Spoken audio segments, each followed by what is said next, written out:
Mi mejor amiga se mudó para ayudarme con mi bebé, pero estaba construyendo una vida secreta con mi esposo. Todo comenzó hace 3 años, justo después de que naciera mi segunda hija, Luna.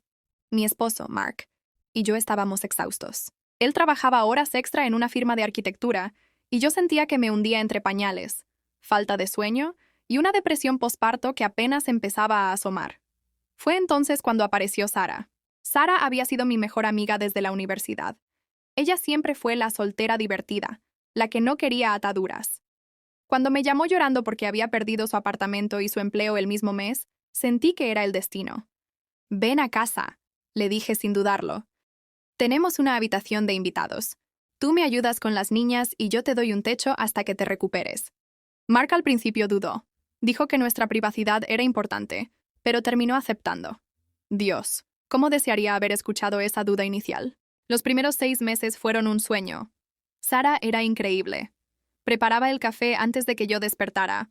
Jugaba con mi hija mayor, Emma, y parecía adorar a la bebé. Mark incluso empezó a llegar más temprano del trabajo. «Sara me motiva a estar más en casa porque veo que tú estás menos estresada», me decía él mientras me besaba en la frente. Yo me sentía la mujer más afortunada del mundo. Tenía a mi esposo de vuelta y a mi mejor amiga a mi lado. Pero luego, las cosas pequeñas empezaron a cambiar. Eran detalles que, por separado, no significaban nada, pero que hoy, viéndolos hacia atrás, eran luces rojas parpadeando. Un martes por la tarde bajé a la cocina y encontré a Sara cocinando la cena favorita de Mark, lasaña de 3 quesos. Yo nunca la hacía porque lleva mucho tiempo. Ella llevaba puesto uno de mis delantales, pero se había recogido el cabello exactamente como a Mark le gusta. Estaban riendo. Cuando entré, el silencio fue instantáneo. No fue un silencio incómodo de culpabilidad, sino un silencio de interrupción, como si yo fuera la invitada en mi propia cocina. «Oh, Claire, volviste temprano», dijo Sara con una sonrisa que no llegó a sus ojos. Mark mencionó que ha tenido una semana difícil en la oficina, así que quise consentirlo un poco. Mark no me miró a mí. Miraba la lasaña. «Sara es una salvavidas, ¿verdad, cariño?», dijo él. Solo pude asentar con la cabeza, sintiendo un nudo extraño en el estómago. Esa noche, mientras estábamos en la cama, Mark me preguntó si no me importaba que Sara lo acompañara a un evento de la empresa el viernes. «Tú odias esos eventos de networking, Claire, y Sara dice que le vendría bien conocer gente para buscar trabajo. Así ella me ayuda con las relaciones públicas y tú puedes descansar con las niñas». Me sentí egoísta por querer decir que no, así que dije que sí. El viernes la vi salir de la casa con un vestido que yo me había comprado para nuestro aniversario y que nunca llegué a usar porque todavía no recuperaba mi peso de antes del embarazo. Ella se veía espectacular. Mark la tomó del brazo para ayudarla a subir al auto y por un segundo, a través de la ventana, vi cómo ella se inclinaba y le susurraba algo al oído que lo hizo soltar una carcajada que yo no había escuchado en meses. Me quedé parada en la puerta con la bebé llorando en mis brazos, sintiendo que algo se estaba rompiendo, pero no sabía qué era. Pasaron los meses, y Sara ya no era una invitada. Era el centro de gravedad de nuestra casa. Lo más aterrador de este tipo de personas no es que sean groseras, sino que son demasiado amables, de una manera que te hace sentir loca si te quejas.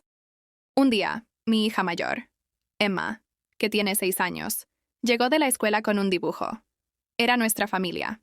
En el dibujo estábamos Mark, Emma, la bebé Luna y Sara. Yo no estaba. Cuando le pregunté a Emma dónde estaba mamá, ella bajó la mirada, avergonzada, y susurró.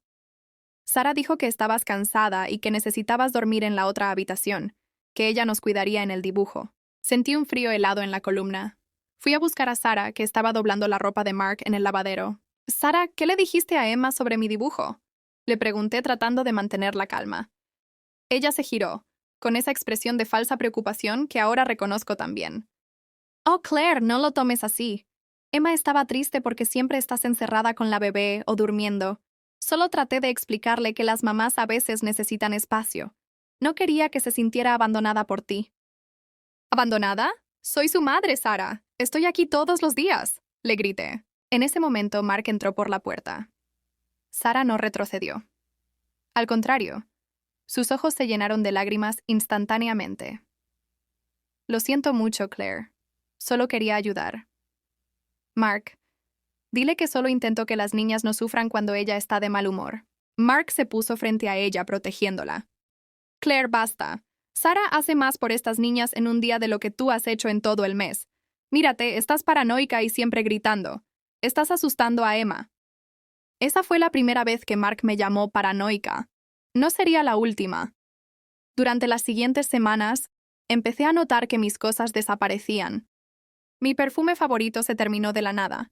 Mis cremas de noche estaban vacías.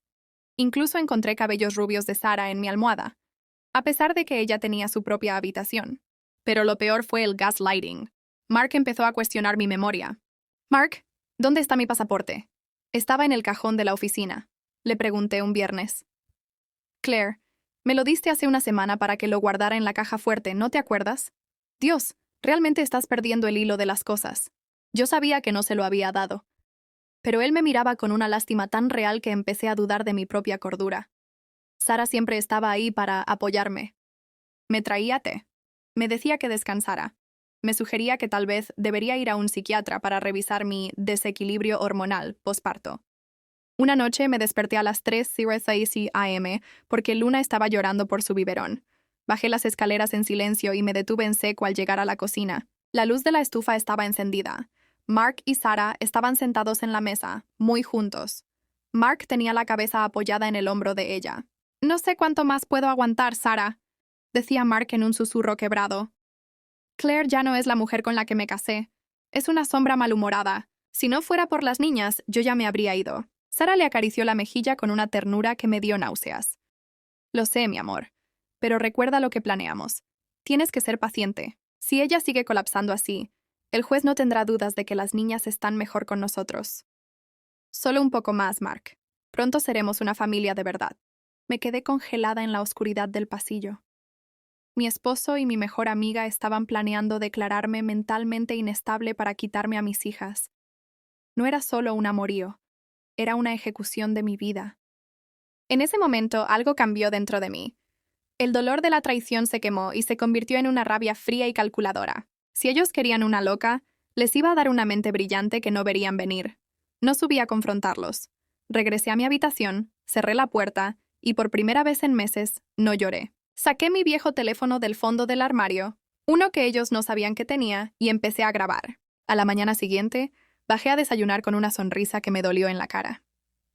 Actué como si no hubiera escuchado nada en la cocina la noche anterior. Miré a Sara y le agradecí por el café.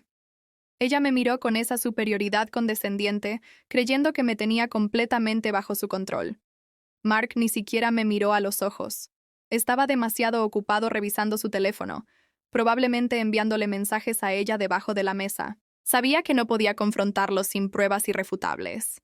Si lo hacía ahora, Mark usaría su dinero y su influencia para hacerme parecer una esposa despechada y mentalmente inestable ante cualquier tribunal.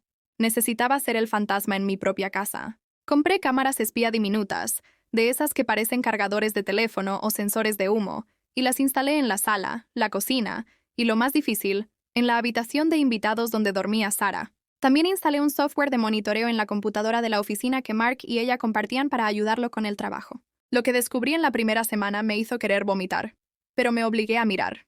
No solo se acostaban en mi sofá mientras yo acostaba a las niñas. Sara estaba transfiriendo dinero de nuestra cuenta de ahorros conjunta a una cuenta privada a su nombre. Mark le había dado acceso total a nuestras finanzas como asistente administrativa de su firma. Ella estaba vaciando el fondo universitario de mis hijas. Pero había algo más, algo que Mark no sabía. Revisando el historial de búsqueda de Sara, encontré correos electrónicos con un hombre llamado Julián. Sara no solo estaba con Mark por amor, estaba huyendo de una deuda masiva por fraude en su ciudad anterior, y Julián era su cómplice. Ella le escribía: «Mark es un idiota fácil de manipular. En cuanto Claire pierda la custodia, venderemos la casa. Tomaremos el dinero del seguro y nos largaremos. Solo aguanta un poco más». Sara no solo me estaba robando al marido, estaba estafando al hombre que creía ser su amante. Decidí que el gaslighting iba a cambiar de dirección. Empecé a mover las cosas de Sara. Su pasaporte, que ella guardaba en su maleta debajo de la cama, lo escondí en el auto de Mark. Sus pastillas anticonceptivas las reemplacé por placebos de azúcar con la misma forma. Quería que ella empezara a sentirse tan desorientada como ella me hizo sentir a mí. Un jueves por la tarde, Sara estalló. «¡Mark! ¡Alguien entró en mi habitación! Mi pasaporte no está y mis joyas desaparecieron, gritó ella en medio de la sala. Bajé las escaleras con calma, sosteniendo a Luna. ¿Pasa algo, Sara? Te ves muy alterada. Quizás es el estrés de buscar trabajo. Oh, espera, olvidé que no has buscado trabajo en 6 meses, dije con un tono dulce y letal. Mark me miró con furia. Claire, ¿tuviste algo que ver con esto? Sara está aterrorizada. ¿Yo? Mark, he estado con las niñas todo el día. Quizás Sara simplemente es descuidada con sus cosas, como ella dice que soy yo. Vi el destello de duda en los ojos de Mark por una fracción de segundo. Fue la primera vez que la semilla de la desconfianza que ellos sembraron en mí empezó a crecer entre ellos. Esa noche, capté en video la pelea más gloriosa. Sara acusaba a Mark de haber escondido su pasaporte para que no pudiera irse, y Mark la acusaba a ella de estar escondiendo dinero, porque él había notado un faltante en la cuenta de la empresa. Se gritaron cosas horribles. Sara, en su desesperación, dijo algo que no debería haber dicho. No me hables de dinero, Mark. Yo sé lo que hiciste con los contratos de la firma el año pasado. Si yo caigo, tú caes conmigo. Bingo. Corrupción en la firma de arquitectura. Ahora no solo tenía un caso de divorcio, tenía un caso criminal. Pero entonces ocurrió lo que más temía. Mi hija Emma entró en la sala llorando porque los gritos la habían despertado. Sara, en un ataque de rabia, la tomó del brazo con demasiada fuerza y le gritó: «Vete a tu cuarto, maldita mocosa». Mark no reaccionó. Estaba demasiado colapsado por sus propios problemas. Pero yo sí. Crucé la habitación, aparté a Sara de un empujón y puse a Emma detrás de mí.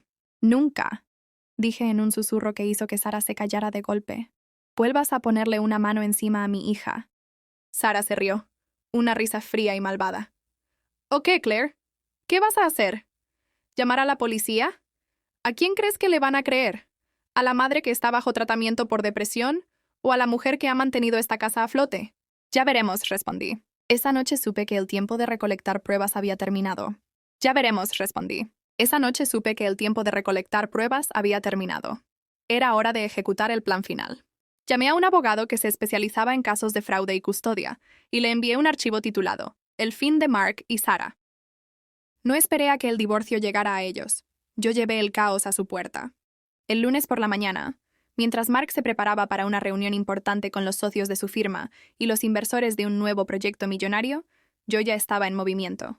Había enviado copias de los registros financieros y los correos de Sara no solo a mi abogado, sino también al departamento de cumplimiento de la empresa de Mark. A las 10:00 am me presenté en la oficina de Mark. Iba vestida con mi mejor traje, impecable, con una calma que los aterrorizó en cuanto me vieron entrar. Sara estaba allí, sentada en el escritorio de recepción de la oficina privada de Mark, actuando como si fuera la dueña del lugar. «Claire, ¿qué haces aquí?» «Mark está en una reunión privada, no puedes pasar», dijo Sara, levantándose con prepotencia. «Oh, Sara, no vengo a ver a Mark por un asunto matrimonial.